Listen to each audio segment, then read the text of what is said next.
Halo, nama saya Ilham. Jadi saya di sini sedang berada di suatu daerah, lebih tepatnya tuh daerah Laba, Kecamatan Labuan, Kabupaten Pandeglang, Provinsi Banten. Tujuan saya ke sini, saya akan mencari sebuah bentengan yang berada di daerah sini. Dan konon katanya, bentengan tersebut berdiri sejak Perang Dunia Kedua. Ya, tanpa lama-lama lagi, kita akan mencari informasi dengan bertanya orang-orang yang berada di sekitaran daerah sini. Ya, come on.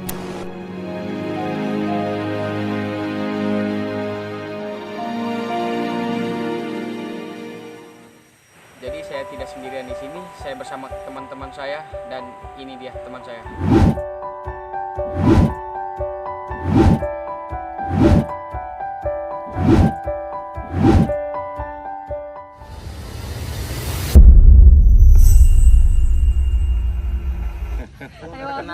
Perkenalkan nama. Iya, nama saya Endang. Saya tinggal di Kampung Rawayana, sebelah SMA sebetulnya. Oh iya. Rumah saya. Dan saya kebetulan di sini selaku pengelola. Ini namanya Tila Mooring. Kalau mooring sendiri itu tempat pengikatan kapal. Jadi seketika ada kapal yang mau datang ke sini, kapal batubara maksudnya, mau datang ke Labuan ke sini, butuh bantuan untuk diikat, kami yang bekerjakan. Yang bentengan di Teluk itu tadinya darat. Daratan juga, tidak ada Tapi- yang di tengah laut karena sudah abrasi. Iya. Habis sampai di tengah laut kan sekarang. Ada tsunami juga kan waktu itu. Kalau tsunami mah nggak ngaruh, nggak ngaruh. Tsunami 883 ya? Kalau itu Gunung Krakatau Iya, Gunung beda ya itu Krakatau. ya. Ini dibangunnya pas Gunung Krakatau atau sebelum Gunung Krakatau meletus? Gunung Krakatau meletus itu 1883 ya. Iya. iya. Berarti seudah ya? Sebelum lah. Seudah lah, itu kan 18. Kita kan 19. Mungkin saja kalau waktu itu kan zamannya masih zaman penjajahan. Iya. Masih zaman penjajahan 1883 itu zaman penjajahan. Jepang masuk ke Indonesia itu tahun berapa? Pokoknya setelah Belanda ya. Iya, artinya kan nggak lama kalau Jepang mah. Jepang mah tidak lama masuk ke Indonesia itu, langsung kita merdeka. Tapi yang jelas waktu Krakatau meletus itu masih zaman Belanda, Iya. penjajahan Belanda. Ada lubangnya itu mengarah ke sana, ke timur, Neng. Dia tanya apakah di sana ada rel kereta. Oh betul, saya bilang ada. Nah ini pertahanan dari arah darat, bukan dari arah laut. Mungkin dari arah laut ada lagi pandang di tempat lain. Yang dari arah laut adalah di Teluk. Di Teluk itu yang sudah di tengah laut. Kemungkinan itu. Tapi kalau ini adalah dari arah darat. Satu ini disinyalir peninggalan zaman Jepang, bukan zaman Belanda. Ya. Ini ada berapa titik? Satu ini di belakang ini satu, dua, tiga itu dengan itu yang depan. Ya. Coba yang lihat ke sini. Itu masuk kan? Ya gitu masuk itu. Di sini teh. Nah ini sini ada satu. Cuma ini sudah hilang.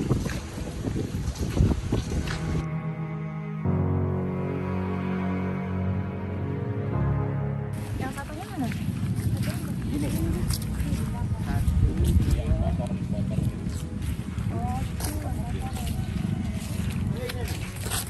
Ini situs budaya, ini merupakan sejarah, merupakan warisan bahwa bangsa kita pernah dijajah. Nah ini Neng.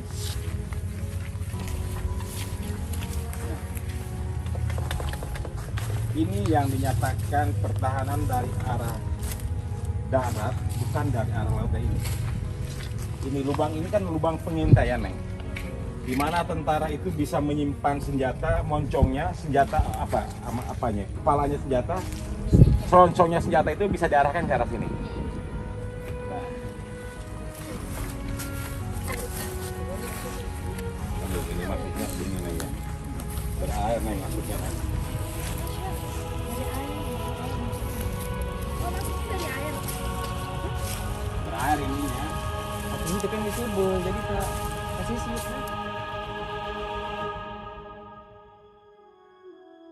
Ini ada beberapa model. Yang ini modelnya begini, ya. Itu ada terowongan apa sih? Itu mas, itu balon mas? Ini terowongan, ini tempat masuknya orang, Neng. Ini punya Indonesia. Iyalah punya kita. Indonesia nih. Bukan Jepang. Jepang apa Indonesia? Indonesia. Indonesia yang melawan Ada Jepang. kemungkinan punya kita punya Indonesia cuman waktu penjajahan Jepang. Iya. Nah itu pertanyaan bagus tuh Neng. Coba nanti ditanya, ada bentengan situs budaya beberapa tempat, apakah itu punya kita, apa punya Jepang? Itu bagus itu. Karena saya juga nggak kepikir tuh Neng, punya kita apa punya Jepang, artinya gitu. Yang ngebangun itu orang Jepang buat dianya, atau yang ngebangun kita buat kita, ya kan? Apa yang ngebangun orang kita buat Jepang? Bisa jadi kalau itu kan punya Jepang dong, punya Jepang. Dibalik-balik.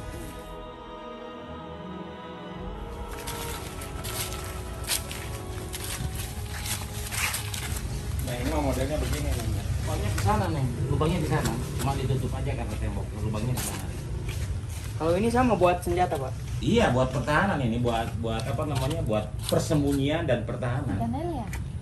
Ikan lele ya, ini buat ditanamin ikan lele aja, sama yang nungguin di sini Pak RT. Karena berair ininya, Iya. dimanfaatin. Keren ini bangunannya. Iya. Cuman yang ditambahin ini sama kita, dirapihin aja. Berarti panjang ya, Pak? Senjatanya itu. Iya. Buat lubang masuk senjatanya dari arah. Makanya saya tanya dulu, ini pertahanan dari arah laut bukan Pak, katanya dari arah darat. Berarti ada hubungannya, Pak, dengan bentengan Belanda bentengan Jepang yang di Teluk itu, Pak? Iya. Itu bentengan Indonesia. Sama. Oh. Sama bunker juga sama. Sama. Oh.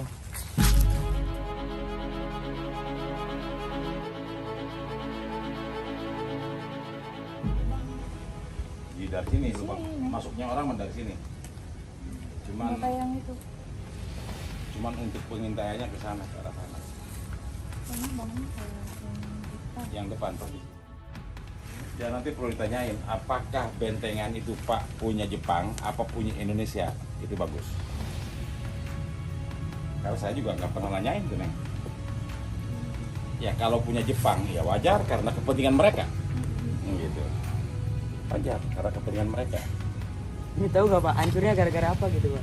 Memang adanya di tempat begini ya, ini mah bukan ada di tempat daratan. Hah? Takutnya ada yang lebih besar lagi gitu ya gitu, Pak. Cuma di sini gitu bakatnya. Gimana coba? Hancurnya. Ah.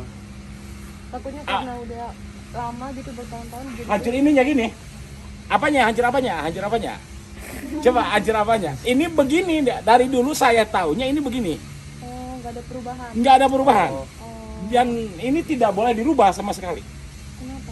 Tidak boleh, ini namanya situs budaya. Kalau sudah dirubah, dibarukan dan tidak ada nampak sejarahnya, itu sudah tidak ada alaminya. Ini bukan hancur, memang begini awalnya. Cuma ke itu. Cuman yang di tempat lain itu sudah ada yang ketutup tanah, Terkikis ya. terkikis tanah, artinya tertutup tanah, dianya sudah tenggelam ininya.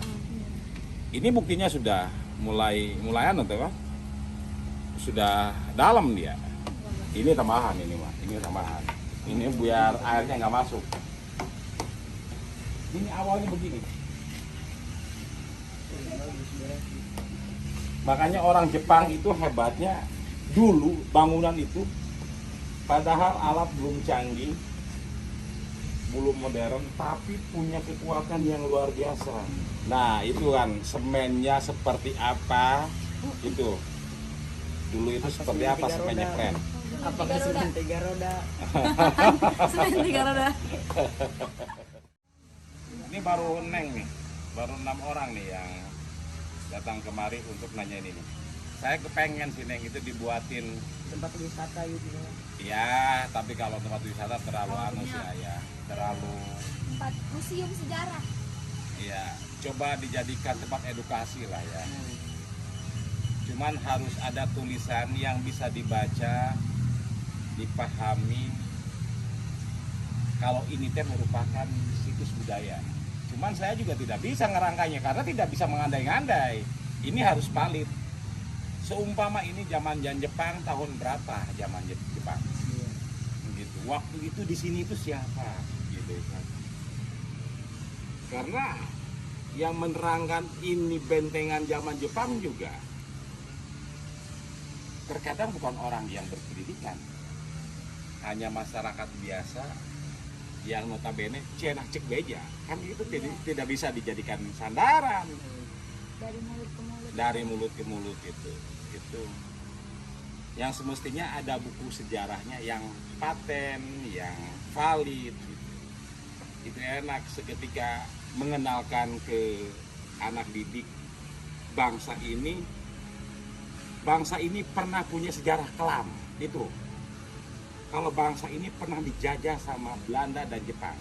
Kalau memang cenah cek beja, nih buktinya. Ini bukan pembuatan zaman-zaman sekarang. Ini kan nanti bisa dicek, Neng. Dulu dari pusat ini pernah datang ke sini, dibawa materialnya sama dia tahun sekian katanya. Itu sehingga bisa digambarkan kalau ini zaman entah Belanda, entah Jepang. Bahkan yang ini tidak pernah diapa-apain. Ini buktinya seperti ini dari dulu. Sudah kasar begitu corannya.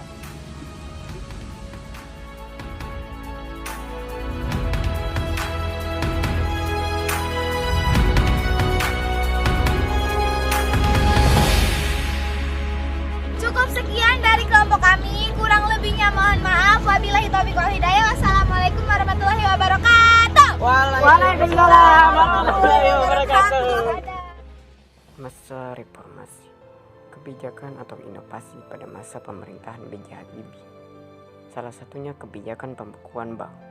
Penyebab, banyak bank yang dibuka tapi tidak berfungsi karena kekurangan nasabah. Selain itu, ada segelintir bank yang kurang bisa dipercaya dan bisa merugikan nasabah. Terus kebijakan pemisahan ABRI, tujuannya memisahkan TNI dengan Polri sesuai dengan tugasnya masing-masing. TNI bidang pertahanan, Polri bidang keamanan. Lalu kebijakan pencabutan surat izin untuk pendiri pers. B.J. Habibie mencabut konten TV, koran, atau siaran radio jika dinilai kontennya kurang baik. Lalu ada kebijakan pembebasan tahanan politik dari masa pemerintahan Soeharto. Terus kebijakan pembentukan partai politik dan kebijakan pengusutan kasus KKN. B.J. Habibie dipecat oleh MPR karena Timur Timur melepas diri dari Indonesia pada tahun 1999. Lalu pemerintahan pada masa Ki Haji Abdurrahman Wahid atau Gus Dur. Pemerintahan Gus Dur mengalami banyak kemajuan yang berarti di Indonesia. Di antaranya adalah Gus Dur mendukung pluralis dan toleransi. Hal tersebut dilihat dari umat Tionghoa Konfusius yang boleh merayakan tahun baru Imlek, lalu memberikan nama Irian Jaya menjadi Papua. Lalu pada masa Megawati Soekarno Putri yang terpilih sebagai presiden pada tahun 2001. Tujuannya adalah agar menyelamatkan perekonomian RI dari inflasi yang semakin memuncak. Presiden Megawati juga berfokus pada kebijakan melawan teroris. Hasilnya, pada masa pemerintahannya, ia berhasil menciptakan Perpu tentang anti teroris. Lalu masa pemerintahan Presiden Susilo Bambang Yudhoyono. Di dalam hubungan internasional, peran Indonesia dalam kancah internasional tidak dipandang sebelah mata. Adanya Badan Penyelenggaraan Jaminan Sosial atau BPJS, terus pendidikan wajib 12 tahun, dan terakhir kebijakan atau inovasi pada masa pemerintahan Joko Widodo. Kelebihannya, Bapak Joko Widodo berhasil mengelola ekonomi makro, penerimaan pajak, lalu pembenahan dan pembangunan infrastruktur di berbagai bidang, dan juga keberhasilan proses divestasi saham PT Freeport Indonesia. Sekian dari kelompok kami, kurang lebihnya kami mohon maaf. Dan ingat, jangan lupakan sejarah.